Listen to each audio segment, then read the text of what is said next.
ఒక్కరికి కుటుంబానికి 10 ఏళ్ల నుంచి రేషన్ కార్డు పిల్లలు పుట్టినా కూడా ఆ రేషన్ కార్డు ఇచ్చేటువంటి కార్యక్రమం కూడా వీలైతే తొందరగా తీసుకొచ్చే విధంగా కార్యక్రమం తీసుకుంటా ఉన్నాం.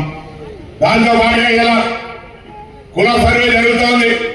అందరూ కూడా మీ ఇంటికి ఆఫీసర్లు వచ్చి ఉంటారు, మీ వివరాలు ఇచ్చి ఉంటారు. అది కూడా ఈ దేశంలో ఒక పెద్ద మార్పుకు శ్రీకారం చుట్టబోతోంది.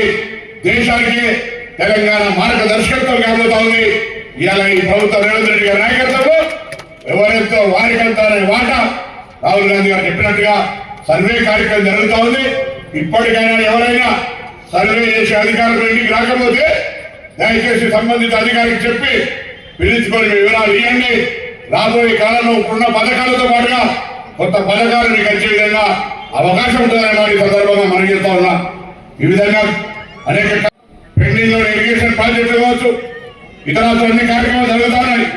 వాస్తవంగా తెలంగాణలో ప్రజాపాలన మీ అందరి ఆశ్చర్యంతో నియంతృత్వం నుంచి స్వేచ్ఛగా మంత్రుల్ని, ఎమ్మెల్యేలని, ప్రజల్ని కలిసేటువంటి అవకాశం వచ్చిన తర్వాత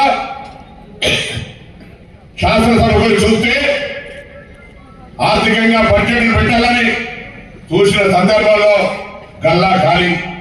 ఇంటికి కొత్త కూరలు వస్తే బియ్యం, పప్పు, కూరలు కిరాణా అంతా ఖాళీ ఉంటే ఆ కోడలు ఒక్కసారి విత్తనమై బతుకుతుంది. కానీ ఆ కోడలు పిల్ల తెలంగాణ కాంగ్రెస్ కుటుంబం నుంచి వచ్చింది కాబట్టి ఆ కుటుంబాన్ని నిలబెట్టి ఎక్కడ కూడా గౌరవం భంగం జరగకుండా ఇన్ని కార్యక్రమాలు 1వ తారీఖు జీతం కానీ పెట్టుకుంటే అనేక రకాలుగా అన్ని అప్పులున్నా కుటుంబ గౌరవాన్ని కాపాడే విధంగా తెలంగాణ ప్రజలకు సంబంధించి ఇన్ని కార్యక్రమాలు చేస్తున్న అంశాన్ని దయచేసి గమనించమని కోరుతా